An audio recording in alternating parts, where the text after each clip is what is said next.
How's it going, everybody? I hope you're all doing well. I'm a mess, and today I will be discussing Trigun.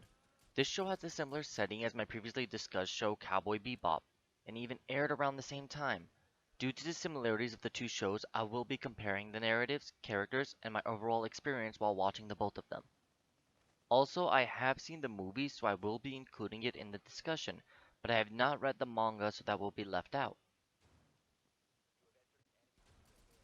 Trigun is about an outlaw by the name of Vash the Stampede who is constantly being pursued by bounty hunters for his 60 billion double dollar bounty. He received this bounty by shooting a giant hole into the moon and destroying the city of July. Due to him constantly causing a tremendous amount of property damage, the Bernard Insurance Society sent two of their employees, Merrill Strife and Millie Thompson, to keep him in check and prevent him from causing any more damage to private and public property. Trigun's strength is its character interactions. Vash, Meryl, and Millie form the goofiest trio in anime, which resulted in some of the funniest moments I've ever had the fortune of seeing. And that isn't even the full cast yet. Throw in the lovable, gun-towing, cigarette-smoking, traveling priest Nicholas D. Wolfwood, and you have a top 5 anime squad right there. Trigun also had an episodic narrative for half of the series, but unlike Cowboy Bebop, it worked well with Trigun's comedic nature. The comedic episodic nature of the show does eventually become more serious and darker as the show switches to a full continuous story, as we learn more about Vash and Wolfwood's past.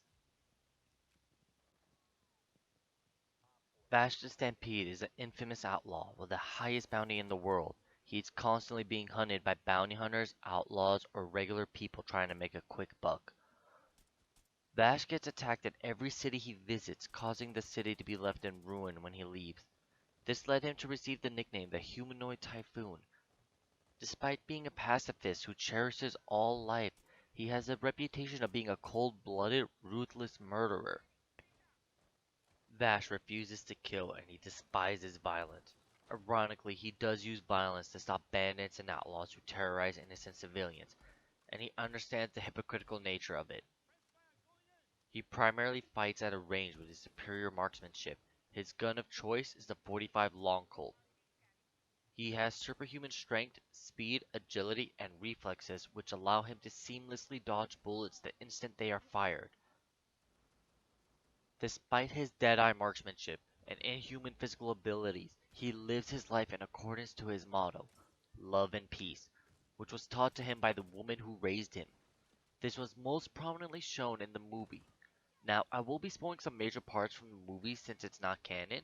If you don't want any spoilers, skip to the timestamp. An infamous bank robber, Gasback, runs to Vash while trying to rob a bank. Gasback tries to kill Vash but gets betrayed in the middle of the fight. He ended up losing the fight and subsequently arrested. He swore revenge on Vash and the people who betrayed him.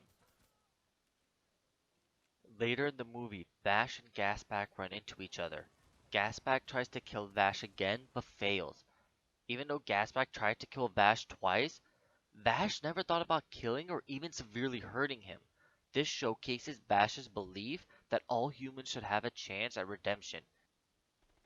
It aligns with his motto, love and peace. Meryl Strife is an insurance agent for the Bernardelli Insurance Society. She was sent out to locate Vash and prevent him from causing any more property damage. At first, she doubted Vash's claim to be the humanoid typhoon, but after witnessing his inhuman abilities, she loses all doubt. She wields several miniature pistols which she uses for self-defense. When she first met Vash, she thought he was a simple fool with unfortunate luck. She was surprised at Vash's genuine care for all living things, whether they were vicious outlaws or ordinary people looking to claim his bounty. Vash refuses to kill or let them be killed.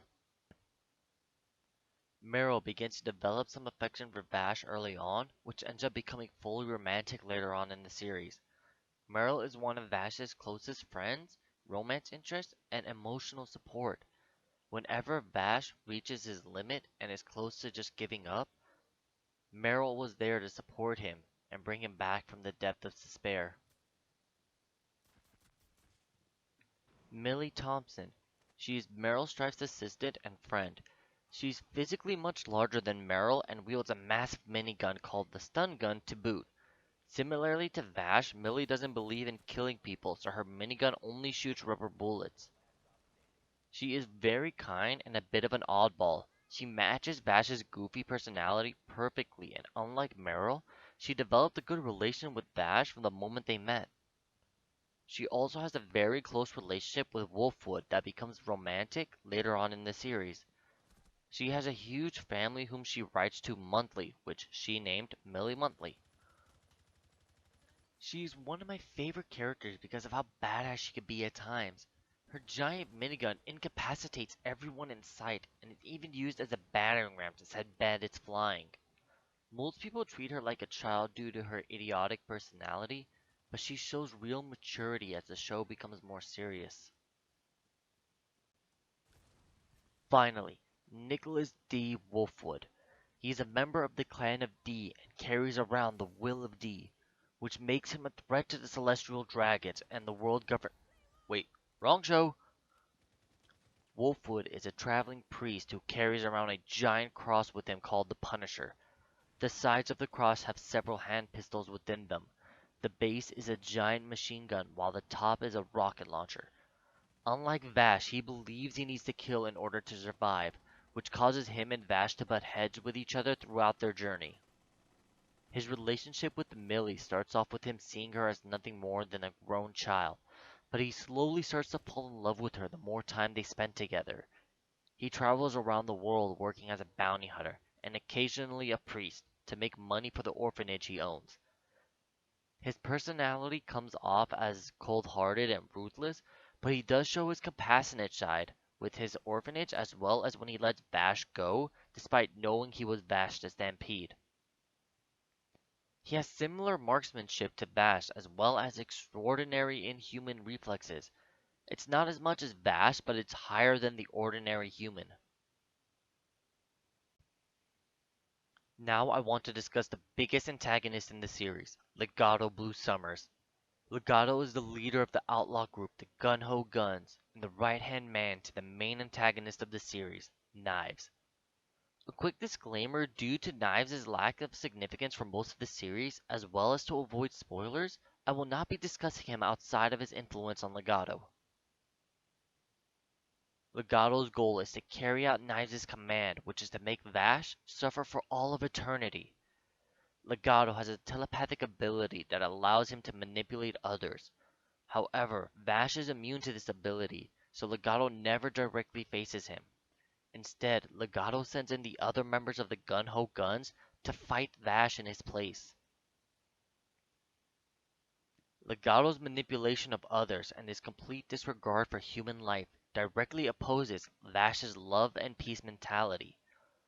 Legato knows Vash is unwilling to kill others, so he torments him by killing the members of the Gun Ho Guns who failed to defeat Vash, and he blames Vash for it. Legato tries to get inside of Vash's head, and it does work from time to time, until Meryl comes around to support Vash. Legato is a great villain due to his psychological pressure he puts on Vash, and unlike Vicious from Cowboy Bebop, Legato is far more prominent throughout the series. Not only does he have more screen time, but he focuses more on tormenting the main character, Vash, rather than simply killing him. Compared to Cowboy Bebop, Trigun had more focus on a single main antagonist group rather than multiple antagonists who had no connection to each other. This led me to be more invested in the battles as they had more emotional toll on the main characters throughout the whole series, while Cowboy Bebop's emotional toll came in at the end of the series. I prefer the character's personality in Bebop over Trigun, while I enjoy the character's interaction in Trigun more. Each show had its strengths and weaknesses. I just prefer Trigun's villains and interactions compared to Bebop's action and characters. Also, I made it clear that I was not a fan of Faye, but I love all the main characters in Triguns. There was not a single character I disliked. The only downside to Trigun is that they didn't have an intelligent dog, but the other characters more than made up for it. I'd rate Trigun as a 9 out of 10, just slightly better than Cowboy Bebop. It was an awesome, fast-paced, action-filled show with some amazing character developments and emotional tolls that just kept hitting you throughout the series. It had some of the best characters who all just meshed so well together. It's a fun and exciting show that I think everyone should experience at least once. I'd like to thank you all so much for watching this video. I hope you enjoyed. Feel free to let me know what you thought of the video in the comment section down below. Criticism is welcome because it lets me know how I should improve my videos in the future. I'll be sure to see you all in the next one, and remember to keep having fun. See ya!